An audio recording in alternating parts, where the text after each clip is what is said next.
Hey, hey, it's a wonderful day in the neighborhood. I'm Dominic D'Angelo, and it is WrestleMania week. We're Rumor and Innuendo. We're of adfreeshows.com. I'm of SCScoops.com and OneTrueSportTV.com. But per usual, per Road to WrestleMania week, we got Mr. Robert Karpelis, WD Creative _ish. Robert, are you gearing up for the Road to WrestleMania this week? Dude, I could not be more excited. My bags are packed. That's not true. The last load of laundry is in the washing machine behind me, but I will be packed by this evening. I fly out Wednesday morning. I'll be staying at the beautiful Bellagio Hotel, home of Danny Ocean's crimes. Nice. So very excited to be there. Very excited to be in Vegas for Mania. Got some fun things planned. Dom and I are hoping to get together on Friday, live and in person, to record our Rumor and Innuendo WrestleMania Spectacular with potentially special guest. That's correct, Robert. That's correct. Mr. Kevin Kellum may be joining us live and in person. How about that? Man, that should be a lot of fun. It'll be a dang good time. Dang good time. Here's a dang good time saying hi to some of the folks joining us live here in the chat. There's a ticket sip of coffee. Gray Owens. We got Happy R&I Monday. We got 10 straight days of wrestling coming up. Wow, that's crazy to think. Oh, man. Yeah, I just realized that is wow. True. Yeah, we've got Raw, NXT, Dynamite, Collision, and a TNA pay-per-view on Thursday. Friday, we've got SmackDown and the Hall of Fame. Saturday, WrestleMania. Sunday, WrestleMania. Monday, Raw. Tuesday, SmackDown. Wednesday, Dynamite. That's more than 10, isn't it? I don't know. The math is not. You guys aren't here for math. No. You're here for the wrestling, like Cammy Star, who says, "Happy WrestleMania. May the odds be ever in your favor." I hate that I know that that's from the Hunger Games. I truly hated the Hunger Games. That was those movies. The fact that that was the last chance I'm going to get to see Philip Seymour Hoffman is truly wow, it's like seeing Orson Welles as Optimus Prime. That's how it ends. At least the Transformers movie was well done. Wrestling Old Head says, "Road, where we're going, we won't need roads." And if you're listening to this in audio format, that was a word pun, the way you spelled road. So thanks for playing along to the not at all always visual medium Wrestling Old Head. Gray Owen says, "Rewatch Mission Impossible 3. Really? Of all the Philip Seymour Hoffman ways to go, like that's, dude. No. Is he the villain in that? Well, villain's a strong word. He was just a misunderstood delicate genius. Oh. He is in one of my all-time favorite films, my favorite David Mamet movie, State in Maine. I still got to see that. Thank you for reminding me. That is loaded up for the plane. You fly out Thursday, right, Dom? State in Maine, yeah. Yes, fly out Thursday. All right, I typed it in. What are you typing? We're doing a show. The show does not start and stop with your own individual schedule, Dom. What it does is we've got there was SmackDown on Friday. Yes, there was, Robert. Yes, there was. And we could probably sum that up in about 40 seconds. That feels like it, right? That's all of. So in WWE's defense, for the most part, as of last week, all the chess pieces have been set for all of the matches. We've now kind of finalized the card. The only open question was, what are they going to do with Randall Keith Orton? We now know it looks like it's going to probably be something with Solo Sikoa. Yeah. So there goes my fun Rusev idea. There was a lot of people were hoping for a Nick Aldis square off situation. But other than that, on the Raw side, the main event is a grudge match. It's a non-title triple threat grudge match. Roman's going to be on Raw tonight, but it's just going to be more words. Last week's closing promo, we kind of know where everything's going to go. And we'll talk about it poolside on Friday at the beautiful Bellagio Hotel and Casino. But slight preview of that preview, it kind of feels like it's going to be Paul siding with Seth Rollins. So whatever we're going to get from Roman tonight, it's more of just, let's enjoy one final Roman Reigns, Paul Heyman, hey, we're all together situation. The lesser matches, your undercard, if you will, the Intercontinental title match, I thought last week had a good go-home vibe. Mm-hmm. Everybody kind of had their moment. Finn was standing there holding the title. He runs away. Braun's seething. We're good. SmackDown had two unanswered. That was weird. Two unanswered questions. One was what Randy Orton's going to do, and two, who is going to face Liv Morgan and Raquel Rodriguez for the women's tag titles. Yes, we had that tag team gauntlet match, and they went the distance. And by they, I mean Bailey and Lyra Valkyria. Thanks, They, Cake. well, Robert, what do you think of this? Was this a good way to build to something that really hasn't been a huge focus and then kind of like an afterthought in a lot of ways since Jade and Bianca have not had these titles? Well, we kind of had this penciled in for a while now. The fact that it took until this week to get there, I don't love. Mm-hmm. Matches were short. You do realize they have a lot of fun tag teams. I'm looking at Shayna and Zoe, perfect for a women's tag team division. The Natalya Maxine Dupree, the idea of the mentee who's not fully listening to her mentor and getting caught, totally okay. Kaden and Katana, since getting called up, they've already won the women's tag titles. We've talked about the problems with tag wrestling, where once you win the tag titles, there's really nowhere else to go. Mm-hmm. Part of the challenge becomes rebuilding them, and there's only so many slots for that. Mishin and B-Fab were kind of, they're thrown together. They've been feuding with Chelsea Green, but we didn't even get to see them square off against Piper and Alba. And Piper and Alba, a really fun duo. They incorporate the salutes a lot. The gear that looks like Secret Service agent suits, I think is really nice. And yeah, it's Bailey and Lyra. The match will be fine. You needed a spot for Bailey on WrestleMania. Needed a spot for Liv and Raquel. This worked out, Dom. I also liked. I don't know if you caught this on social media, but there was the clip of Shayna catch wrestling with Bailey, and Yeah. she even replied to like a thread that kind of broke down what she was doing and the science behind it all. I thought that was really cool and what a unique thing. And people were critical of it because they weren't used to seeing catch wrestling, but I thought that was a neat moment too. And we were talking about how like there's a lot of value still in Shayna Baszler, and I think that kind of spoke to what we were speaking about. Look, she was trying to maximize her minutes, and I can't blame her for that. I think Penta and Berto maximized their minutes. They had a very competitive little match. The interesting wrinkle there was Andrade getting into Berto's ear after the fact. So maybe we're pulling Andrade and Berto into a tag team situation. The tag division on SmackDown is pretty stacked. It's pretty Mm-hmm. stout. Between the Street Profits, obviously, is the tag team championship, pretty deadly. You have DIY, you have the Motor City Machine Guns. You now have this Miz and Mello team. Eventually, you're going to have whatever they want to call the Gorillas of Destiny. Yeah. And now, possibly this split of Angel and Berto, and moving to a Berto and Andrade. Be very intriguing. Yeah, I think the aspects of forming these tag teams, but keeping the focus on tag team division. I mean, they have 3 hours, so it's doable, but it's like you definitely like to see them elevated because I thought at this point those tag team championships, even more so than the Raw ones, I thought would be kind of more on the bigger pedestal and be a feature at WrestleMania. Well, that was the thrust of Miz and Mello's promo on the Street Profits, which was, hey, these titles should have been defended at WrestleMania. This is on you. You guys dropped the ball. You need to step up and you need to perform. And guys, Hey now, if you're looking to step up and perform, you can have better Mhm. sex with Blue Chew. Blue Chew is the original brand offering chewable tablets. These erection-enhancing tablets help men achieve stronger, harder, and longer-lasting erections for sexual activity. And Blue Chew is putting its money where its mouth is and offering you a month free. Process is simple. Sign up at BlueChew.com, consult with one of their licensed medical providers, and once you're approved, you'll receive your prescription within days. Blue Chew tablets are made in the USA and prepared and shipped directly to your door, so you can take them anytime, day or night, so you can plan ahead or be ready whenever an opportunity arises. The best part, it's all done online. No visits to the doctor's office, no awkward conversations, and no waiting in line at the pharmacy. Your tag team partner will thank you because you're going to make life easier by getting harder and discover your options at BlueChew.com.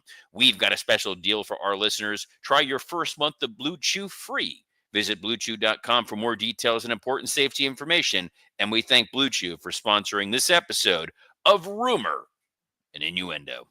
Yes. Yes. Thank you. Dom, sometimes when you use the Blue Chew, it's hard to keep your pants up. But if you need to keep your pants up, you can put a belt on there. And you know who's got a bunch of belts lying around? Apparently, it's Cody Rhodes. That's right. Cody Rhodes presented some belts, right? He had cut a little bit of a promo, hyped up again for John Cena. Said that he could take the easy catchphrase and say, what is it? I can't even remember what the catchphrase was, but it's John Cena's signature catchphrase. You can't see me. You're the best, Dom. I like that he went title by title.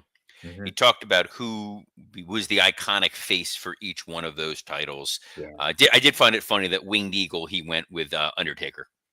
That is weird, right? There's plenty of options. I get that, like, to most of us, it's Hogan. And Yeah, you you probably first. don't want to invoke Hogan. Brett first. I think There, Brett. you think who? I think Brett first, honestly, for that. Wow. Yeah, because that's when my fandom started, was during that Egos. That's fair. To me, it was Hogan. It was Hogan, and then Savage and Andre never really kind of like he wasn't doesn't work. He held the title up, but it really wasn't true thanks to those damn Hebners. Brett had it thanks to those damn Hebners. Shawn also would have been a good one. Taker wouldn't have been in my top 3 or 4. No, But that's fine. The Eddie chants were nice, though. As much as I love Eddie and loved working with Eddie for the most part, when I look at that title, I think Brock. It's weird. You know who I think of? No, Is JBL. I try very hard not to think of JBL at all times, JBL, whenever possible. He's yeah. In the main event, Jacob Fatu flattened LA Knight, so the fans went home happy. Dom, Yeah. we've moved on. SmackDown is in the rearview mirror. We're on the road to WrestleMania. There's only 2 real shows left, all due respect to the 10 days of wrestling nonsense. There's 2 shows left. There's tonight's Monday Night Raw, and there's Friday's SmackDown. And Friday's SmackDown, we know we're going to see John Cena. We might see The Rock, but in all honesty, we've told all the beats of the story. We did not get the Rock and Cena promo that we thought we were going to get in advance. We might still get it on Friday. We might not, but tonight on Raw, only 2 things have actually been announced. It's crazy. Yeah, tonight we only have that Roman Reigns is set to appear. And then we have AJ Styles versus Karrion Kross. That's it. That's all they announced. Well, AJ and Karrion Kross is a good way to help push forward the Logan Paul match, which has obviously been it's a match. It's a match that's going to happen, and let's give Karrion Kross something to do with that beautiful, beautiful hair. He's got plenty. And advertising that Roman's going to be there, which means Seth's going to be there, which means Punk's going to be there. We're going to get more talking. We're going to get more yammering. Wrestling Old Head says, Carplus, hope Karrion Kross wins you over tonight. I have been a Karrion Kross guy for a while. I've seen a lot of the potential in him. I think part of it is he does need to get a little better in the ring than what he's been delivering. And part of it is there's this is going to sound mean, and I'm prefacing it. There's always a little bit of flop sweat with Karrion Kross, where you feel like he's trying a little too hard to justify his position and where he's at. And I can understand that. I can appreciate that. He was in a good position in NXT. They moved him up to the main roster. They dressed him like a gladiator. He looked like a clown. And then they fired him. And then you bring him back and you're trying to trust those instincts. And it's hard to do so. But what he's looking for is the perfect fit. And guys, I want to talk to you about the perfect fit. And that is our friends at the Perfect Gene. Mine are packed and ready to go in Vegas, because if you think I'm wearing shorts inside of a giant arena or stadium, you are mistaken. The less of an opportunity that I can have for my knees to touch the random dude next to me, the better. But I want to be comfortable while I'm out there, and the Perfect Gene does just that. They have redefined what jeans can be. No more crushed undercarriages. It's not going to give you that weird diaper butt that people have. You just want pure, soft, stretchy perfection. I had to get a new pair. I think I've talked about it on here, getting into shape, wanting to look better. You want those jeans to fit you. I work too hard to look all baggy and saggy and terrible. They have 6 fits in a size range from size 26 to size 50. and lengths going up to size 38. So if you're as tall as Dominic D'Angelo, you're going to be covered. There are over 5,000 ways to find your perfect match. Again, we promised we weren't doing math on this show, but here we are. Here's some math that's going to matter to you, because for a limited time only, our listeners get 15% off their first order plus shipping at theperfectgene.nyc, or Google The Perfect Gene. Use code RUMOR15 for 15% off. That's 15% off for new customers at theperfectgene.nyc with promo code RUMOR15. After your purchase, they'll ask you where you heard about them. Please support our show and tell them we sent you. F your khakis and get the perfect gene. If you see me walk, I know Ron Ward says diaper butt. Diaper butt is a real thing that happens with some folks. I have seen it. It's not pretty. But if you see me walking around Vegas, outside of during the day when I'll be wearing a bathing suit, I'm not going into the pool with the perfect gene. No. But if you see me out at night, Wednesday to, I think I leave Tuesday. That's a long time to be in Vegas.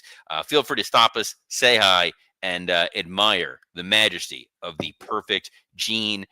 Someone who has done a pretty perfect job in his role is Triple H since taking over.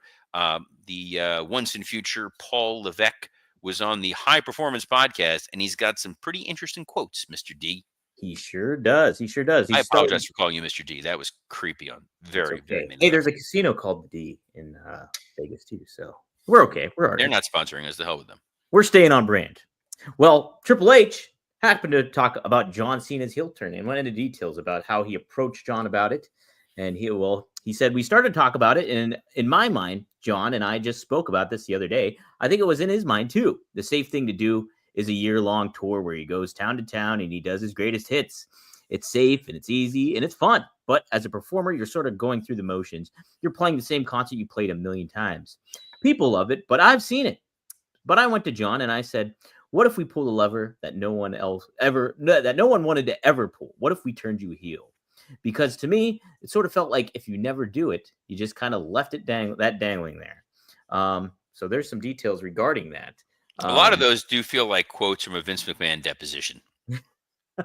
But Hunter's instincts were correct. Mm-hmm. The idea that, yes, we could have very easily had the very familiar John Cena farewell tour, which would have been great. It kind of would have worked because you're talking about the greatest hits. It would have been the first time that audiences across the board would have given him the universal praise and acceptance we never fully got with John Cena. There were flashes of it. You think back to his U.S. title run. You think back to some of his one-off return appearances. But a fully sustained babyface John Cena run is something that we never truly got because the audiences tended to be mixed. And I think if they thought this is our last chance to see John, we're going to cheer him. Instead, we pulled the lever that everybody in creative always hoped they would pull. This is 20 years ago. We were having these conversations begging, please let us turn John Cena heel. We'd have so much fun with it. And now we're getting a fun story. And again, Friday, poolside, Bellagio, 9 a.m. Pacific, 12 noon Eastern. We'll be giving our predictions, but I think that the John Cena heel turn experiment will not be over in Las Vegas, Nevada. Someone else whose career is somehow continuing to thrive is CM Punk, who I do appreciate. He was on the Rich Eisen show, and someone on there referred to him as Charles Montgomery Punk, and I am now adopting that forever. You have to. That's too good not to pass up, right? We've heard Chick Magnet Punk. We've heard Cookie Monster Punk. I think Charles Montgomery. Oh, E says here, there's the episode of Flagrant Andrew Schultz podcast with Triple H released today. That would I can only take Andrew Schultz in like very small doses. He's way more digestible than Hinchcliffe, though. My God, I heard just even a clip. I heard a clip of the new Netflix show with him, and it just drove me nuts even hearing his voice. Oh my God. Yes, Tony Hinchcliffe makes Seth Rollins likable, but Andrew Schultz, it's like you can only microdose that dude. It's got to be very, very small. But your body just can't tolerate that much Andrew Schultz, and my body. No. Like a lot of people, once you start getting past the childhood years, you're not going to be able to tolerate eating those cereals you ate when you were a little kid. Nope. And thanks to our friends at Magic Spoon, they make high protein, zero sugar cereal and treats that are reinvented from your childhood, but you can still taste the nostalgia. Magic Spoon has also launched a brand new high protein granola that Dom should be. There he is. He's holding it up. He's got the Eh, high protein granola right there. Dom, what flavor is that? that is peanut butter, my That is the way to favorite. go, my man. Peanut butter is they got peanut butter, honey almond, and dark chocolate almond. I'm a peanut butter guy. Dom's a big peanut butter guy. The best thing about those granola packs, 13 grams of protein, zero added sugar, and you can be smart like Dominic D'Angelo, and you can get $5 off your next order at magicspoon.com/rumor, or look for Magic Spoon on Amazon or in your nearest grocery store. But why do that when you can go to magicspoon.com/rumor, save $5, use that promo code rumor. Love it. Me too, Robert. It's, I'm it's pumped. WrestleMania week. This is the big week. We appreciate you guys listening to the show. Appreciate you supporting our sponsors. They know this is the hottest time of the year to be a wrestling fan. And speaking of hot, CM Punk, Triple H, that relationship was a white hot ball of awful. You can take the Magic Spoon graphic off the screen, Dumb. But now things have been paved over, and Hunter on this podcast had some things to say about Mr. Charles Montgomery Punk. Yeah, he was asked if they had any confrontations, I guess, since CM Punk returned, and Punk said, "We've had a couple of moments since he returned. There was one moment where they had told him something creatively, and they told me he does not like this, and I was like, okay, I'll go talk to him. Went to talk to him, and I said, what's going on? I told him the creative, and he was like, that's good, whatever. And I was like, I know you don't like it. Everybody's told me, so let's be open. So then he complained about it, and what it was I said, okay, let's go sit and talk about it. Come up with something good."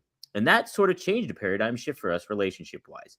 And now sitting down and being collaborative with CM Punk is one of my favorite things in TV because he shares very similar view at the end of the day of the business that I do. So pretty interesting comments there from Triple H and regarding their relationship and what, yeah, you mentioned it, was pretty darn tense back in the day. It was tense back in the day, and I think part of that tension back in the day, rightfully so for Punk, was he felt that the guy that he was talking to, that he was working with, was not receptive to him, was not listening to him in Vince McMahon. That even when Vince gave him the title, even when Vince made him the champion, he wasn't really behind Punk. And we've seen where Vince has been supportive of a guy and listened to a guy. We saw it with Shawn.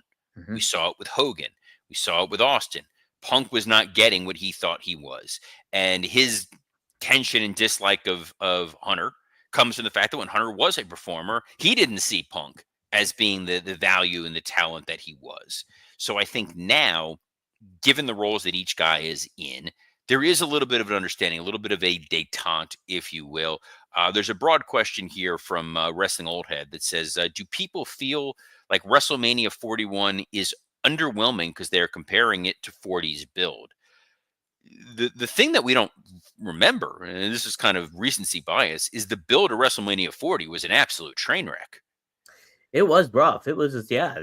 Aside from like The Rock showing up and like cutting the promos on Twitter beforehand and stuff to hype things, a lot of that was a little bumpy, Robert. Well, remember, we were supposed to get Rock versus Roman. Yeah. And then Cody had that incredibly awkward, hey, I got the shot and I'm going to complete my story, but I'm going to give this up. Yeah. And then he didn't. And then they had that press conference. Like, it was convoluted and it didn't make a ton of sense, but it was also significantly shorter. Cammy Star correctly points out here that I think the road was too long this year. So the road was extended. The road was longer, not when you make pure business decisions, not creative decisions, it's difficult. And the pure business decision was when Vegas produced their bid for WrestleMania, they know that Easter weekend is typically one of their softer weekends of the year. So they basically told WWE, we're going to pay you a crap load of money. We're going to give you the keys to the city. Do whatever you want. Just do it during Easter weekend. Right. And we would have already been well past WrestleMania at this point. So they had to tack on a few extra weeks to get us to this destination where we are. And having those few extra weeks have not done a lot of favors to the Jey Uso Gunther build, to the triple threat fake main event build, to the women's triple threat main event build. There's just a lot of matches that are creeping up here that just feel like matches. I'm excited to see Rey Mysterio versus El Grande Americano because I know the match itself is going to be great. there's no real build. Drew Mhm. and Priest feels lesser than. Obviously, the Orton Kevin Owens thing, there's nothing that can be done about that. I understand that. But like the Naomi Jade Cargill match, I'm not excited to see that. But this is just kind of a byproduct of it. But we've also been pretty well spoiled. Right. And I think Mania is well constructed this year. I think the matches are going to be great, and I think more importantly, we're going to be able to enjoy it together as a Rumor Mhm. and Innuendo community because we come together every Monday through Friday at noon Eastern, 9 Pacific. I got to keep that in mind when we're in Right. Vegas on a plethora of platforms, including the WW Creative _ISH X account, the at Dominic D'Angelo X account, the at SE Scoops X account, and on YouTube on Rumor and Innuendo, ad-free shows, and Working Stiff. This is a big week for the podcast here. We appreciate you all taking the ride with us. I'm excited. Dom and I are going to be in the same place at the same time, and we are absolutely going to do the Mega Powers handshake. Oh, yeah. It's coming. So on behalf of the man, when the man comes around, Mr. Dominic D'Angelo, I'm Robert Karpolis. Best of luck in your future endeavors. I don't have no Folsom Prison Blues.